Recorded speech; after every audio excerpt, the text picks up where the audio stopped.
Them flows like a river deep, losers who find secrets we keep.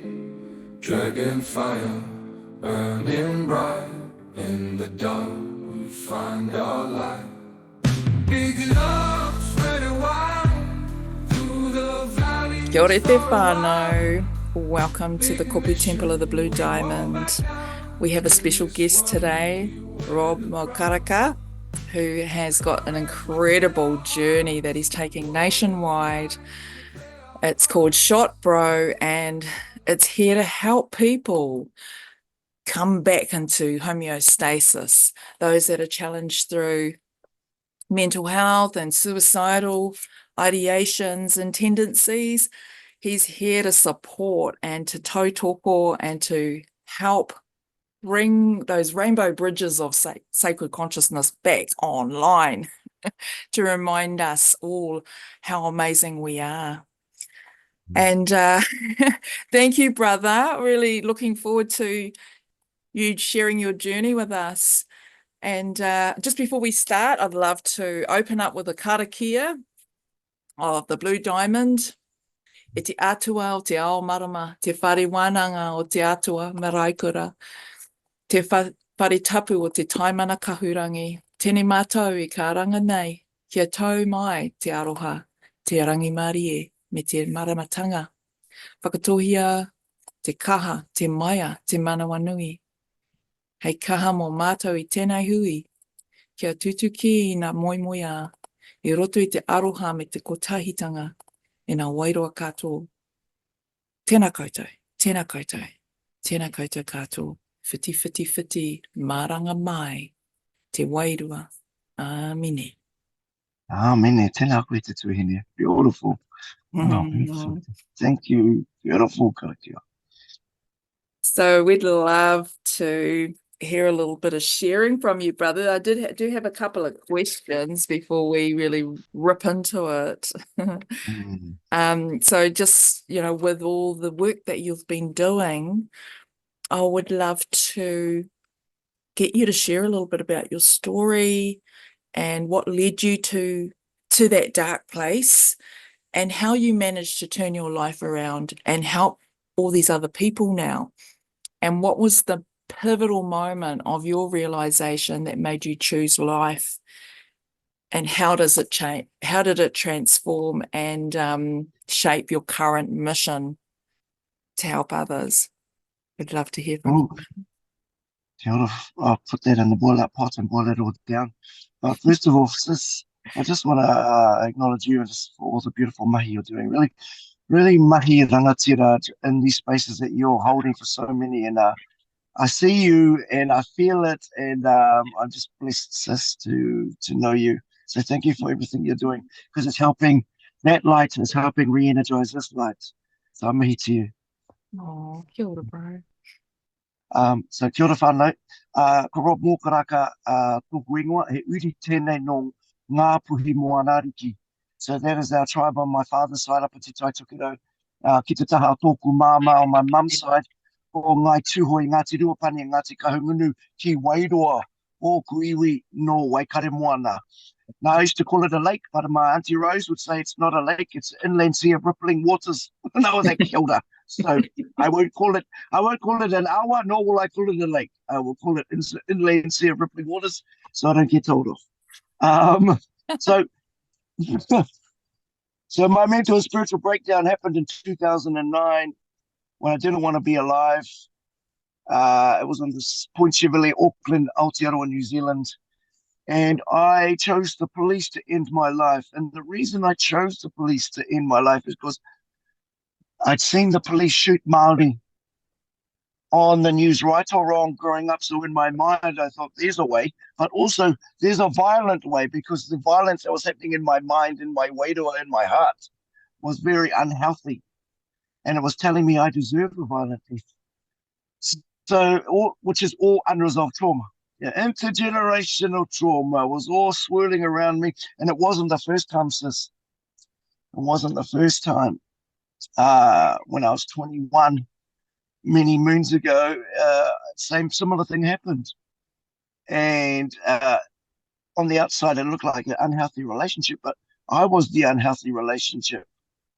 And what I realized going around Aotearoa in Australasia is that if you don't heal something, you will attract the same thing as what you've unhealed, what you're not healing. And so we were two hurt adults with unresolved childhood trauma that we never processed, and we exploded. And I, in particularly, exploded. So behavior has a whakapapa, it has an ancestry, and how far back are we willing to go to look at it? Because it's very crunchy, it's very scary, but at the same time, underneath all of that is all the healing, all the rongoa, the medicine that we need to release this. So that's it in a nutshell, sister. I'm just going with your flow. Oh, that's just so beautiful. And I have actually watched your movie, your documentary you did on your life. And so, yeah, that's also another one that I'm suggesting for the audience here, for those of you watching, to check it out because it tells you the whole story of how Rob went through his struggles and the big background story as well around the military, the military background that your whānau had, and going to all these different these sites, these locations all around the world, wasn't it? So and how that had its effect on you. But also there's a couple of other questions I'd love to put your way.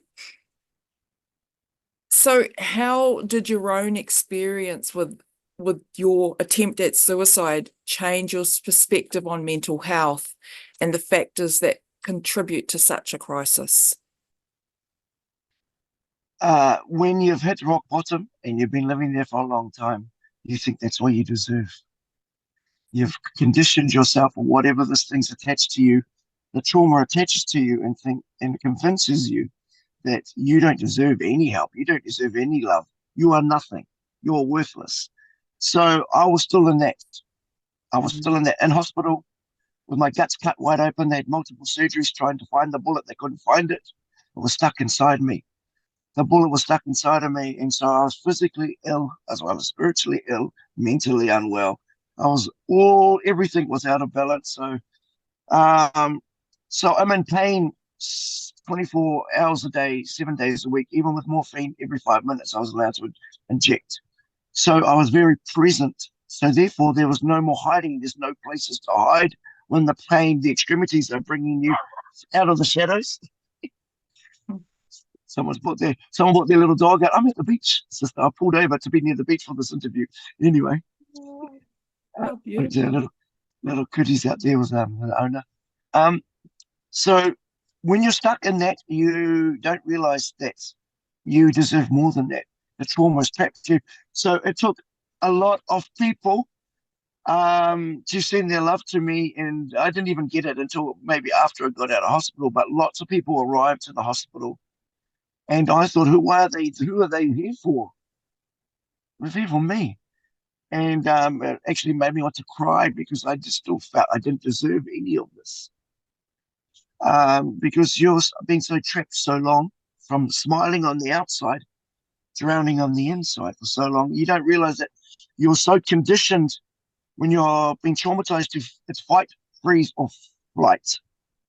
And so I didn't realize I was living those every day because of my unresolved childhood trauma, which we'll go into soon. So I am the product of many people's aroha beaming it towards me, at me, from a distance, or coming into my own realm in my physical presence to gift that through kōrero, through hugs, through waiata, people reading poetry to me by my bedside in hospital, and me still confused as, why is this person here? I'm not worth it. So those little beams of light were slowly, very slowly, penetrating the darkness I was trapped in. And then again, the pain is also making me so open. I don't want to receive anything, but it's coming in. I'm like, this is painful to breathe because my guts are cut wide open. I'm looking at my own internal organs as they're trying to bleed out all the infection. and the bullet stuck in there. So it took a long time, very long time. I went through the Western psychiatric mental health system first, and then I slowly went to Te Awairua. And you know who opened that door for me in a big way was Auntie Rose Pere. Yes. She was reaching out to me. She was reaching out to me. You see, we'd never met. She's my mum's eldest sister. They have the same mama, different papa. So my mum's an Anderson and a Lambert. So and Auntie was she's a Lambert. Well, who married Uncle Joe. Uncle Joe. So Petty from Tairāwhiti on the East Coast. So it was Auntie Rose who opened up the door to Te Awairua. And I didn't fully comprehend it at the time, but my wairua understood, but my hinengaro on my mind wasn't fully grasping it. But my wairua understood. And thanks to her constant checking ins on my own journey, that it would help fuel me. And funnily enough, well, not funnily enough, but after Auntie passed over from the physical into the wairua realm, it was like all her teaching started to make even more and more sense as I traversed my own journey further and further to crack open the darkness. And then to pour the darkness is also potential and possibility. And so thanks to Auntie, any wairua people, spiritual healers, I use Auntie as the top of the maunga to look down upon and say, not down upon, but to get a measuring of who are real deals and who are not to be around. And unfortunately, I had to learn that the hard way through one of my whanaunga, who's a kai miri, very dark energy, and he kai miri my face with his fists because he didn't like what I was sharing to the community. So I'm not going to say his name, but he needs a big hug. And I managed to see him a few years later by accident in Auckland, and an old instinct came up and was to bash him over the head. I'm just being very honest. An old instinct arose to bash him over the head with this bottle I had in front of me because I was having lunch with a mate who was going through a divorce. So I was there for my mate. Okay, brother, let's talk. You got to let this out in a safe place. I see my cousin, the kai miri. He's got a mata ora. He's got a mata ora on his face. But I don't see him first. I see his other mate who's got a mata ora. For some reason, I couldn't see that he was sitting next to him, opposite my cousin. It was like he was in a shadow. So I go get a menu. I come back to the table, and then he's there. And I go, oh. So that angry instinct came up like revenge. But I remembered Auntie Rose, she helped clear some of this, by the way. I went to her house in Tuai, Waikaremoana, after this incident happened. And Auntie Rose helped lift off this heavy korowai for myself and my little team that I had with me. And I gave the cousin a hug, and he thought I was coming to give him a punch. And he was very apologetic, as he would be.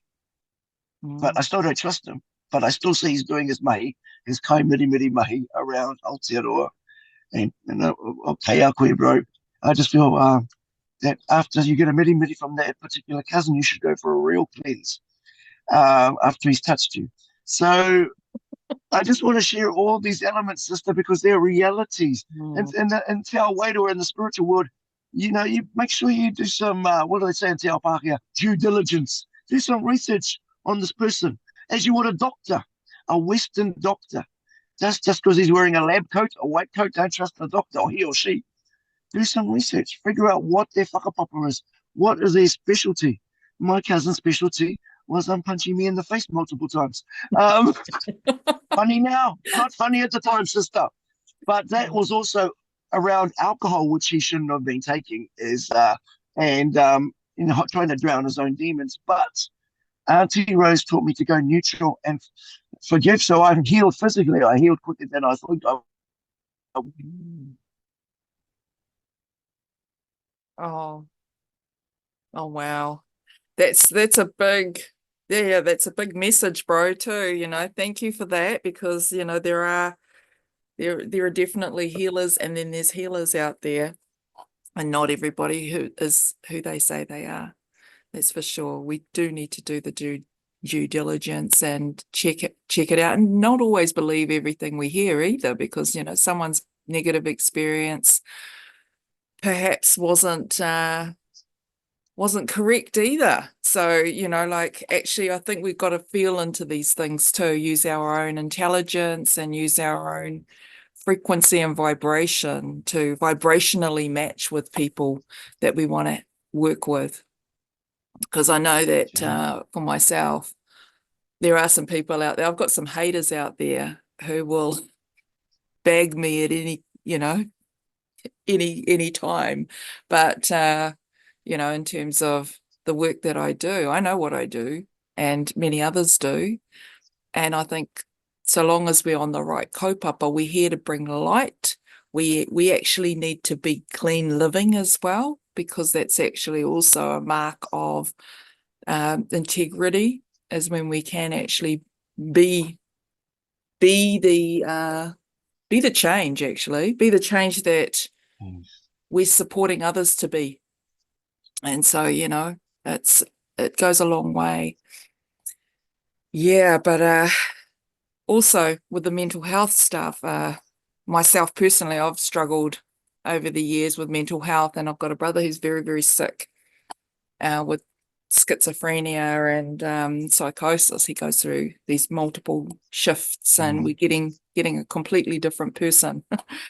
So I know the challenges, and also being part of the support for those who are going through those challenges, and how important it is to stay toe and be these living po that are just conduits of being in homeostasis, as often as we can, when we've got people that are really triggering us, and how to navigate that. How do you navigate that, actually? Because you must get that quite a bit, when you're going to different places, and people might lash out because they don't always understand. And I feel that perhaps that's what your cousin was doing too, because he didn't really understand, might have brought up his own darkness, the fact that you Yes, were highlighting yes, it.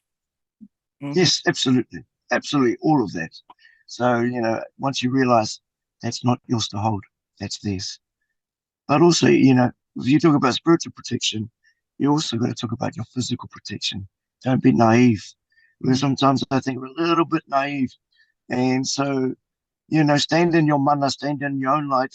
Just because we need the help, be very, discerning, yeah?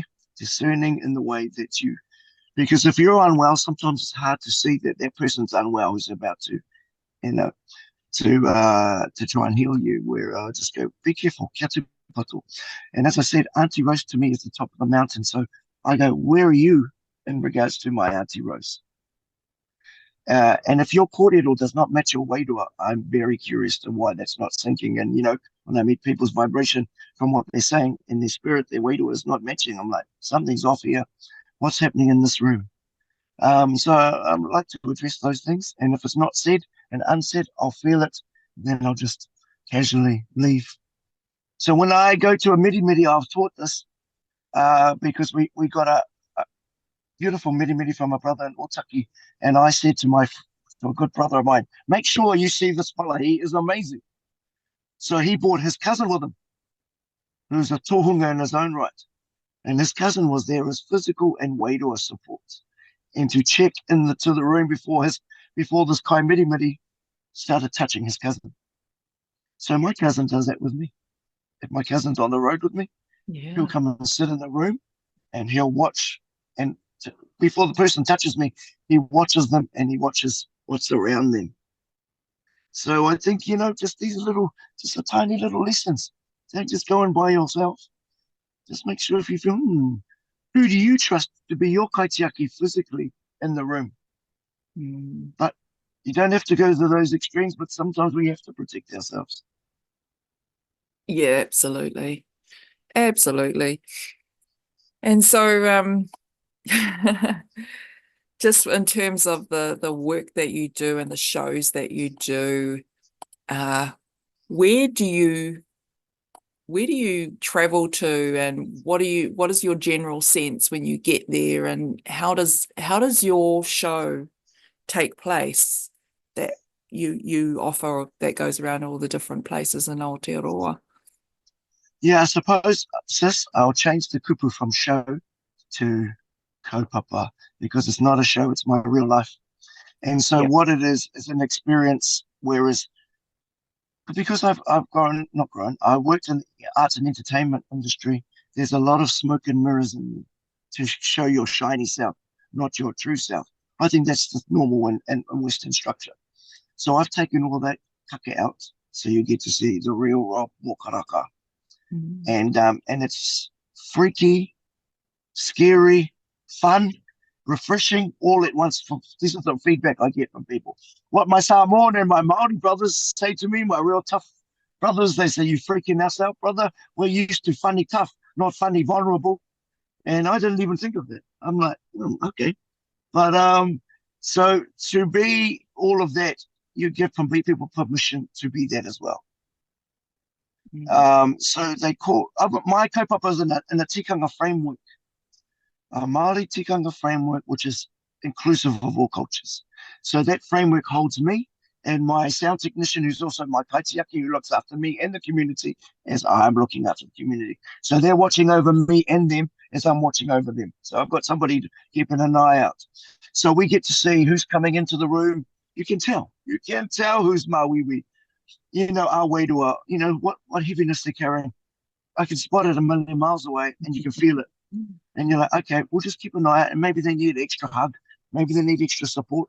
So we always start with the hokainga, whoever we go to, that we offer them to do the karakia, to open it up. This is their rohe. This is their town, their region. So if they open up karakia, they can also close if they feel like it. But if we feel we need to close because we're not from the same Porangi River, the same crazy river, we will close just to be an external light around what they whakapapa to, have links to, ancestral links. So what's shared in Shopro, after I open it up, what I do is just to open up all the portals. Yeah. The real healing happens in the wānanga. That's where the real healing starts. Because now it's been taken off, this korowai of heaviness has been taken, and they've been surprised they don't realize it's happened. They've been through an emotional, spiritual roller coaster with me just by sitting in the seat. I'm sweating everywhere, sister, because I'm physicalizing it. I'm not just talking, I'm doing movements to waiata to generate the energy and the mauri and the wairua of what this feels like. So they feel the darkness, but also they feel what the light is as well. So for people who can't find the words to describe what's happening to them, they get to feel it and say, oh, this brother does understand. I have tough males come up to me in my wānanga in front of everybody. I thought this was going to be all shit, but I was wrong. And that's a massive compliment from males, especially from tough brothers. And so it's a safe place. Whoever hosts us, we've created this safe place, this korowai of aroha and light. And so once we've established that and we've generated that throughout the entire kaupapa, well, the wānanga, what's shared is very deep. People have shared kaumata and kuia as well, have shared things into the room in front of everyone they haven't shared for 40 years. 40 years of holding on to this grief, this mamai. So to see them talk kōrero like that, I can see light coming into the dark room that they trapped it in for their own protection. I see the light coming in and I go, wow, and I feel a sense of relief for them, especially because they're like my nanny's generation. And I'm like, wow, it's kind of like we, sister, we're having to give permission to our uncles and aunties and our mums and our fathers because they didn't have that. And now so the child has to be the parent for the adult or the adult for the parent. So after we finish the wānanga, which is very deep, we also close that off with a karakia or taku, which is an ancient form of karakia. And then we share kai together. We share food together to ground.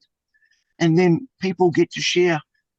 If they didn't want to speak in the wānanga, they will go have a real beautiful time speaking to the person who spoke on their behalf. And that person didn't even know. They're like, what? Sorry? Thank you for speaking my words into the light because I don't have them at the moment. And so everyone is helping each other. I'm just holding the space. It's just having a permission to kōrero. So, and also connect people to the help they need that night. So we might have different services available, or I will suggest, hey, sister, do you want to go to Te Ao Pākehā or Te Ao Māori? Or do you want both? So, people get to choose what resonates with them. And I always say, shot kaupapa is not a magical cure. It is only one way at opening up all this so we can let more light in.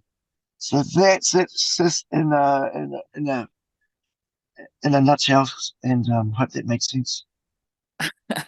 It so does, and I love it. I love it, and I just can't wait to come to one of your presentations and be part of that kaupapa because it's powerful. And I really want to host you here in Thames when the right timing comes. When I'm in the process of setting that all up, and anyone else who's listening to this replay, if you would love Rob to be part of your rohe, would love him to come share some amazing magic to help bring more light into the darkest of places, because mental health is actually on the rise. There's a lot more struggle around addictions, and people have lost their way, and they turn to the darkest spaces of themselves. So to bring more light in is what we're needing, and that's something that I completely get. I'm very much on that pathway of bringing more light in, bringing in all the fractals of the diamond. And Auntie Rose is also part of the kaupapa here at the Kopu Temple of the Blue Diamond. And the Blue Diamond came from Waikato Moana area. So just, a little bit of a heads up. It's like all the fractals of the diamond are being now aligned and refracted in pure ways back to us. And when we think about it, if we think that there's actually only one of us here, we can actually start to be a little bit more responsible about how we reflect and project ourselves into the world, because we're here to raise the vibration. People like Rob and myself, we're here to tautoko and awhi those that have lost their way, but also equally we are shining our light, and we actually encourage everyone to do the same thing, because we're here to bring in that new frequency, vibration, and magnetic for this earth, for Papatuanoku, so we can all be free and get rid of all this darkness that's been looming over us for so long. Just to finish up, bro, I was just wanting to ask you a couple more questions. In your work helping with others, what common misconceptions about suicide have you encountered, and how do you address them? Strangely enough, common misconception is that it's just a Māori problem, because there's a denial. Because there's a denial, and it's a false narrative that was created by their own culture, by Western construct, and that only happens to people who come from rough backgrounds. That's another misconception. Oh, they must come from a rough background. Oh, actually, no, they don't. They're actually quite successful, and so there's a misconception about that. And what I know for 100,000,000% is mental distress and suicide doesn't care what culture you are. It doesn't care how tough gangster you are or how tough corporate successful you are. If you do not get the help that you deserve and that you need, this thing will sweep you off the cliff and will stay in your final generations if you don't break that link and put it full of light. So it's a final responsibility. But when you are from the same family, like the same Porangi Awa, the same crazy river, there's so many. You don't realize how deep that river is or how wide it is beneath the surface, because it's been denied or dismissed over generations. So people will just carry on continuing doing the same behaviors, which is quite sick for the wairua, and that's why people stay sick intergenerationally. But you can break it. So that's a misconception, sister. But I realize that at the end of the day, as Auntie would say, aroha is the greatest healer of all things. It is the essence of you, me, of everything that's linked. And we all need it. Like aroha, unconditional love, as Auntie would say, aroha is presence, ha is the divine breath, and making sure to remember that we are divine. We are born into the light. Over time, some weeds might grow over our light, and we start to think we are the weeds, but we're not. We forget. Our memory forgets. Take those weeds off one layer at a time, and your light will start to spring out of there. And you'll realize that your light makes your trauma scared, whereas the trauma would convince you that your light is nothing. Your light is no help to you or anyone. So as I've grown in myself, thanks to many people who've helped me on my journey, and I'm still learning, sister. I'm just as we are, no, not just me, but as we are, we're reflecting people's light back to them so they can grow it themselves. That's all we're doing, I feel. And as we keep growing more and more lights, hopefully more people get to save more people by having that capacity for themselves. So, te aroha ki a koe te tuahine. Kia ora. And so how have you managed to keep yourself well for all these years? Oh, it's been a roller coaster, to be honest. It's been a roller coaster. But as I've traversed Aotearoa and, say, parts of Australia, I ask people I respect or I see them doing the work, and I ask them what is their practical practice, what is their tikanga framework to not hold trauma when you're helping whānau or communities in trauma. And I just take little bits of that on board. And the best one I had, or which I've held on to, is from a Kai Miri, awesome brother. He said, I'm just a pipeline, brother. As I'm clearing physically and spiritually, I don't hold it. It rushes through me. It rushes through me. So and I really saw in my mind that this tunnel that I'm like, oh yes, push it out. But he would also cleanse himself by the ocean or by the river. I'd see him do that. And I really liked it. So after we present in a prison, especially, we are very compelled to go to the nearest ocean or river to cleanse ourselves and do karakia. One stage, the ocean, we're inland, we finished the prison, and my cousin and I, who's my kaitiaki sound technician, we didn't even speak. We drove out of the gates. We looked at each other. As soon as we got out of the prison gates, I pulled over. He got the water out. We step outside the car, and he starts doing karakia over me and spraying. We had a bottle of water, and he just do that over him and me. And I think afterwards did that, I went, thank you, cousin. We know that we have to go and have a kai now to ground ourselves because we felt it jump on us. We felt it all over us inside that unit.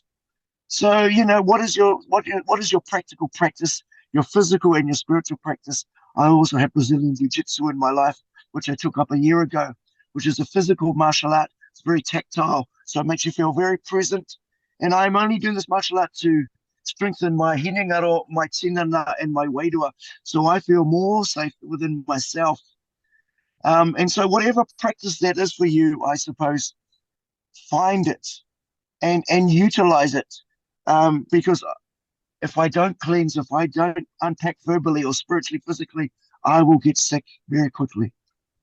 Yeah, thank you for that. Yeah, keeping ourselves in balance all the time, just keeping that checking in daily, what's happening in my hingingaro and my wairua and in my physical presence and in my tinana.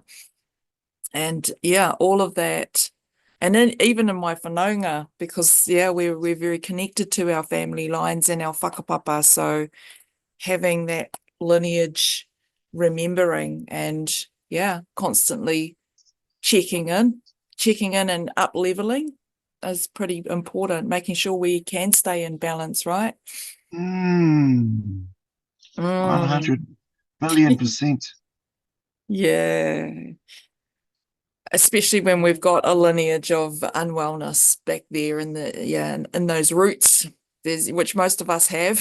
We've been born from trauma, really, because there's been a lot of major things happening on a planetary level, like the whole fiscal system and all of that, which, as a bit of a warrior myself, I sort of totally get that we are in this type of lion energy right now, where many of us are standing up and making a change and making a difference in the world just through conscious action and working in different ways.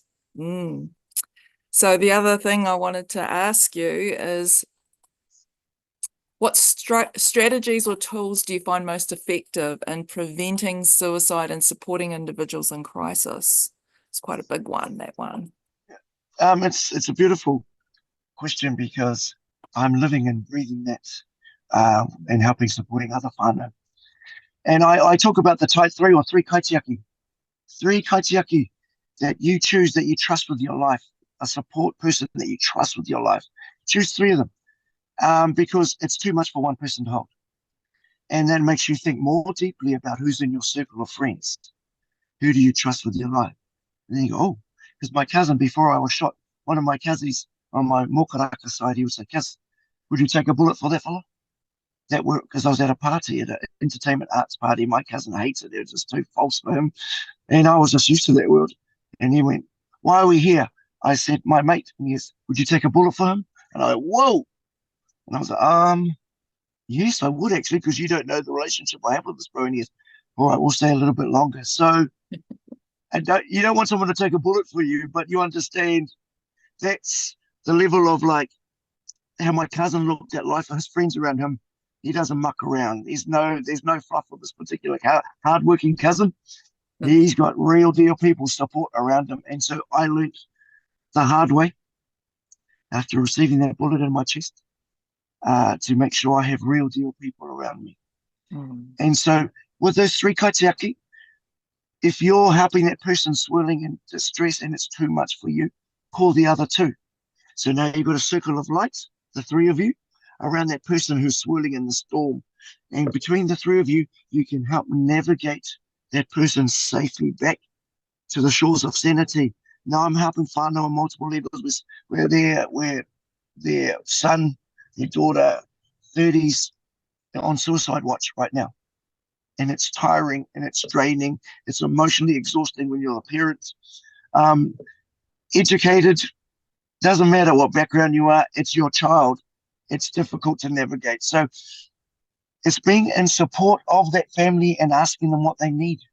Because no one perhaps has ever asked them what they need. They may look like they've got all the answers, but they need your support.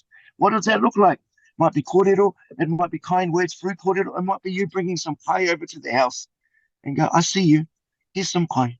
And they were like, oh, you see me, I'm just trying to deal with this heavy situation with my family member. So the type three kaitiaki, I suggest all families have it. If you don't, I met a young man, 24 years of age, big giant.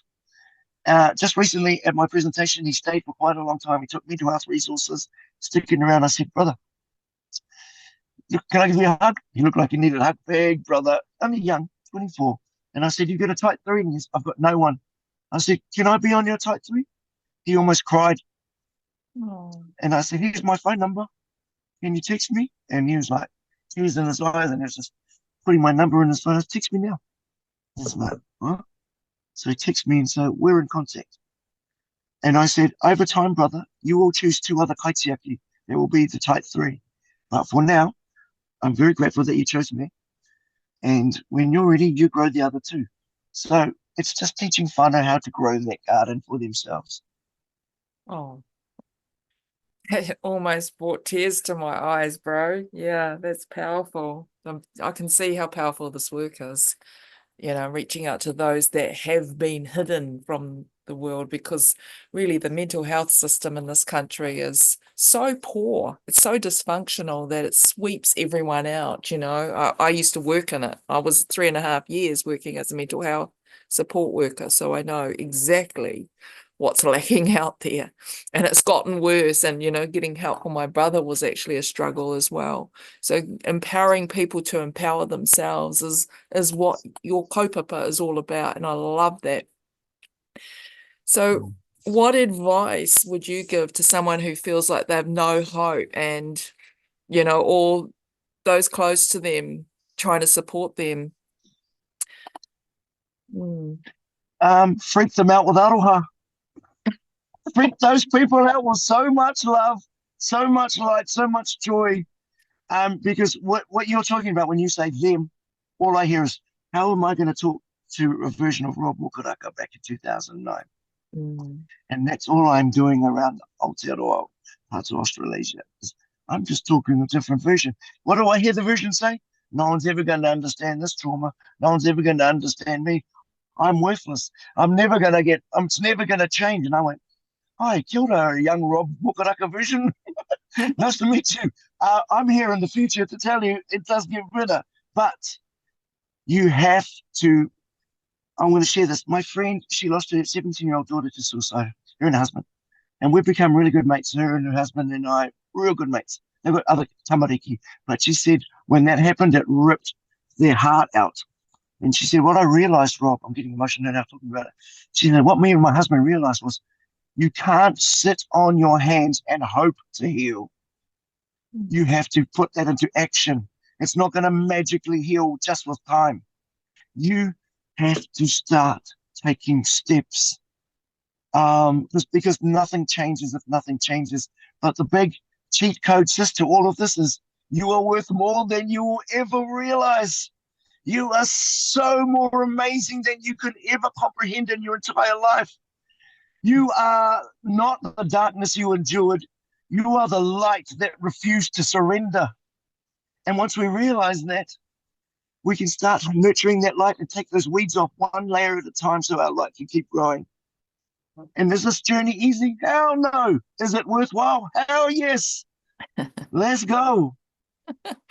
We are so worth it, aren't we, bro? Mm. Absolutely. And Absolutely. the real Believe us. gold is inside, and you've got to take those weeds off so it can shine. Yeah, and I love Yes. that. Like we think of the Lord, people often worship a Lord outside of themselves when in fact we are the Lords. We've got, that's what Lord means. It's a name, it's a French word for gold. This is so powerful what you've just shared. It's so much gold right there, brother. And just one last question before we close. Just looking back at your life, what would you tell your younger self?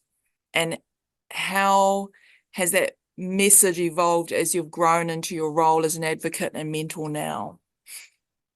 I will tell my younger self, you're not crazy, you're hurting. And then I will say, there's many of us out there that are seeking the help. You're not alone. And the third one is, sis, make sure you're not there to hold anyone else's burdens. They're not yours. So I think another thing, especially when you're a child, you seem to take on what your parents are going through because you don't realize sometimes your parents will have an argument and you think that you're the problem, but it's them as humans don't know how to navigate it at the time. And so as little kids, what happened to you and what you saw is not yours to hold. So what happened to me as a little boy, trauma that happened in our family and the circle, that's not mine to hold. And as I let my other cousins know who've been hurt physically as little kids, I say, it's not your fault. We're babies. And they don't realize that. And they're adults, fully functioning jobs, marriages, kids. And so I have to say it again to their face, to their eyes. It's not your fault, cousin. It's not ours to hold. And I suppose that's what I just say to our little selves. Our little hurt little selves got us this far with the best tools they had. Now our higher self can look after that little hurt version of us. So yeah. Yeah, beautiful. Thank you so much. There's a lot of tools here that you've shared with us, and very, very potent, this interview. Thank you so much for this. Thank you. Thank Um, you. Thank you for everything you asked, sister. and I just wanted to get you to just share with our audience how they can get a hold of you if they're wanting to have any shop bro presentations done in their area. How does Yeah. it go about getting a hold of you? So see this heart? This is a heart shape, which I use with my hands and I give invisible hearts out. You just need to make a Batman light and light it in the sky, and I'll see the hearts in the sky, and I'll come to your town. Or it's like, okay, I'm on my way. But You can email me. You can find me on social media. I'm like, if I just rattle them off, my email is all lowercase rob at toiturama.nz. That's Rob, all lowercase at toiturama.nz. And Toiturama means creative illumination. We need to be creatively illuminating this taniwha from multiple angles to bring it back into the light. Or you can find me on shopbro underscore Rob Mokaraka Instagram, or even on TikTok. I'm not even really savvy at all of these, but you'll see me on there at shopbro aroha Mm, on TikTok. But find me on social media and I will find you. And we have to get a community buy-in. I don't magically turn up because if there's not a safe venue and a safe place where you provide the food and the safe place, then how are we going to hold space for anybody? And yeah, everything else that goes with that, with fee, we've got all the proposal, everything that's in there shows outcomes and why it could be beneficial. We don't force our way into anywhere, sis. We only go by invitation. yeah, that's how it should be. And, this is it. Your message is getting out there and it needs to be in all the communities. So thank you for all the work that you do, brother. It's so Thank you. enlightening and uplifting to all those, not only just those that have lost their way, but those that are supporting others that need to raise themselves up. And for everybody, really, just to keep our balance and equilibrium. It's a very vulnerable space. And yeah, that's where we know things are really getting in there. That's when real big shifts can happen, right? Yes, huge shift. Can I just say this little tiny koha just before? I know we're going to close this up, but another thing I always say is please practice being kind to yourself in the silence, because that negativity, that energy, that negative Spotify playlist is so tiring, exhausting, and boring. Boring. We have to practice changing that. So what you're saying in yourself in the silence, I have to keep practicing that. When the negative voice wants to pop up and tell me that I'm less than, I remind it I'm more than. So Mm. just wanted to share that koha. That's beautiful. And also practicing gratitude too, like being in that Yes, silent space and being really grateful for everything. And that just shifts the vibration straight away.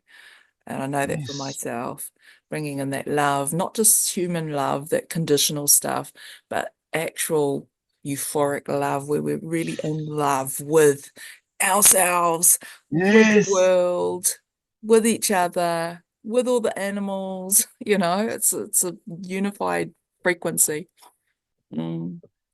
Oh, yeah. Yeah, all of that, sister. I'm like, yes, yes, and more of that, please. Mm-mm. So, brother, I'd love for you to close us out with a karakia.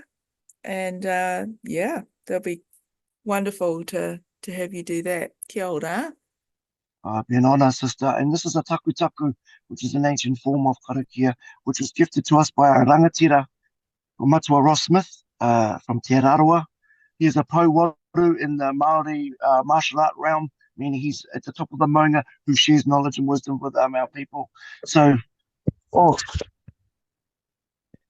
haki roto, haki waho, ki roto, ki waho. E io, e io take take e io wānanga. Anei mātou e ahu ana i tēnei taku taku ki tō aro tapu. Kia rahi ne koe ia mātou e whai ana i te aka aka tapu ki ngā hua. O yo yo yo yo yo yo yo atua no nehera. Kia u atu ki te mata puna o te ora. Nā ua no e yo e he aro matua, he aro tutua, he aro tāwhito. Kia whai oranga. He aro tapu ki a koe e io e... E... Mm. Aroha ki roto. Aroha ki waho. Aroha ki roto. Aroha ki waho.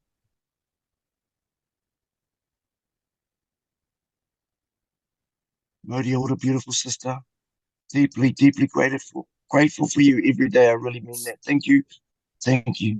Thank you too, brother. Ka kite anō.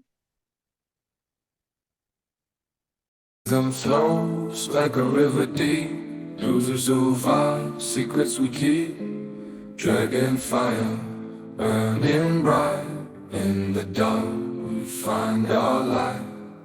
Big love spreading wide through the valleys for a while. Big mission, we won't back down. In this world we wear the crown. Courage within our hearts, warrior of light, we play our parts. Mother Magdala guiding our way. In her wisdom we choose to stay.